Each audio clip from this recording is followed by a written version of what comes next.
आश्रम था वो 53 में उसकी शुरुआत हुई थी और इसकी शुरुआत 64 में हो रही थी। यहाँ ये 64 से चल रहा है, तो काफी समय हो गया, 1-2 दिन। ठीक है, आप लोग नहीं आए होंगे इसलिए आपने सोचा होगा कि बाबा जी का कहा, लेकिन कोई हिंदू मुसलमान या छोटा बड़ा ब्राह्मण क्षत्रिय वैश्य या कोई हरिजन या अन्य कोई जाति का ये नहीं कह सकता है कि किसी भी मनुष्य की कोई बुराई की जाती है। कोई आदमी इसमें मीन मेघ और दखलंदाजी नहीं करता।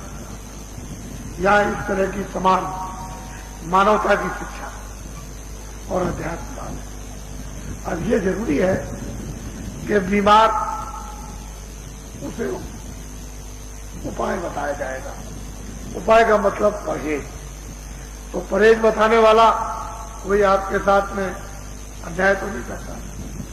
उसकी तो ये इच्छा है कि हमने परहेज बता दिया और परहेज के साथ ये दवा दे दी, तो परहेज भी कर लो, दवा भी खा लो, तो तुम अच्छे हो जाओ।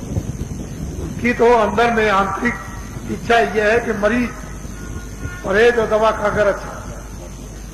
तो महात्माओं की इच्छा ये है कि ये परहेज है और ये दवा, इसको सेवन करो और ठीक हो जाओ और तुम मनुष्य हो जाओ, मानव धर्म अपना लो, मनुष्य की शिक्षा मिल जाए, तो फिर अध्यात्म राज ये अंकुर तुम में जाग जाए और तुम अपनी आत्मा का कल्याण कर। तो हमने तो किसी के साथ अभी तक कोई भेदभाव रखा नहीं। जो भी आया उसको बहुत सुगम, बहुत सीधा मनुष्य मंदिर में आत्मा के जगाने का मार्ग, रास्ता गोपनीय है और आत्मा परमात्मा का भेद उसको बताया। और जो लोग लग गए करने लगे उनको मिलने लगा, और जो नहीं करने लगे उनको नहीं। ये तो करने पर है, करोगे पाओगे, नहीं करोगे नहीं पाओगे। और जितना करोगे उतना ही मिलेगा, ज्यादा करोगे ज्यादा। उसका भी उपाय है। मन बुद्धि चित्त अंतःकरण, काम क्रोध लोभ मोह अहंकार, इसका भी परहेज है। अगर उसको भी नहीं समझ पाओगे और परहेज काम का, क्रोध का, लोभ का, मोह का, अहंकार का ये परहेज नहीं करोगे तो फिर आपको कुछ नहीं मिलेगा। ये काम का परहेज, ये क्रोध का परहेज, ये लोभ का परहेज, ये मोह का परहेज, ये अहंकार का, ये परहेज है। ये बुद्धि का परहेज, ये मन का परहेज, ये इंद्रियों का परहेज है, ये चित्त का परहेज, ये है तुम्हारी आत्मा का परहेज। इसको करोगे तो बस दवा खाओ, ये कर लिया तो काम हो जाएगा। उसके साथ वो जड़ी दे देंगे, बूटी दे देंगे। एक तो परहेज, फिर बूटी ले ली और बूटी का उपयोग किया तो जल्दी से रिद्धि सिद्धि और शक्ति प्राप्त हो जाए, काम आपका बनने लगे। लेकिन तुम परहेज किसी चीज का करोगे ही नहीं तो कैसे काम होगा? पर तो ये माया भी बाजार है। ये तो मतलब ये है कि यहाँ सभी रोगग्रस्त, रोग पीड़ित, सभी लोग रो रहे थे। चित्त के बीमार, मन के बीमार, बुद्धि के बीमार, काम के बीमार, क्रोध के बीमार, लोभ के बीमार, और ये अहंकार आसान बीमारियां हो गई। और ये बिना महात्माओं के जान दूसरा कोई इसको दूर नहीं कर सकता।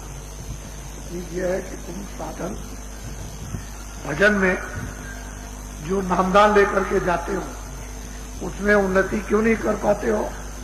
कि तुम रोगी हो, तुम परहेज करना सीखते नहीं, सुनते समझते नहीं हो। परहेज करना समझ लो, फिर तुम भजन करो तो जल्दी काम करो। परहेज करोगे नहीं और चिल्लाओगे कि मैंने भजन किया था और कुछ मिलेगा नहीं तो अविश्वास हो जाएगा। तो अविश्वास तो पहले भी था, अब भी और आगे भी रहेगा। क्यों? कि तुमने परहेज किया ही नहीं, और परहेज के साथ तुमको जो बूटी दी गई तो उसका सेवन नहीं किया तो आपको क्या मिलेगा? ये बहुत बड़ी स्त्री पुरुष गलती करते हैं। और एक दिन के सत्संग में या 2 दिन के सत्संग में या 2 घंटे के सत्संग में क्या होने वाला? आपके क्षेत्र में गए, 2 घंटे का कार्यक्रम हुआ, वहां लाखों की भीड़ हुई, 50,000 की भीड़ हुई या 2 लाख की भीड़ हो गई। उसके बाद 2 घंटे में सब बातें समझानी, तो आप क्या क्या समझ लेंगे और क्या क्या चीज पकड़ेंगे। तो थोड़ा सा जैसे आदमी को प्यास लगती है तो साधन पानी के लिए जुटाना पड़ता है। ये तो कुएं के पास जाओ, घड़ा भर के ले आओ, ईंधन लगवा लो, उसमें से भर के पियो, तो साधन तो जुटाने ही पड़ेंगे। भोजन के लिए लकड़ी है, पानी है, बर्तन है, इसके लिए तो बनाना, साधन जुटाना पड़ेगा। ऐसे ही भजन के लिए, आत्मसिद्धि के लिए, आत्मशक्ति के लिए कुछ साधन जुटाने की जरूरत पड़ती है, और वो आपको समझा।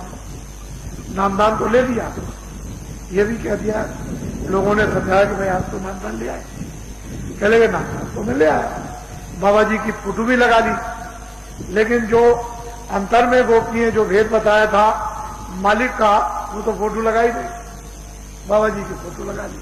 फिर पूछा कि भजन ध्यान, चले गए, वो तो किया जरूर बाबा जी की लगा दी, और नामदान लेकर आए, तो अब नामदान लेकर के आ गए, फोटो भी लगाई, लेकिन किया कुछ नहीं, परहेज नहीं हुआ।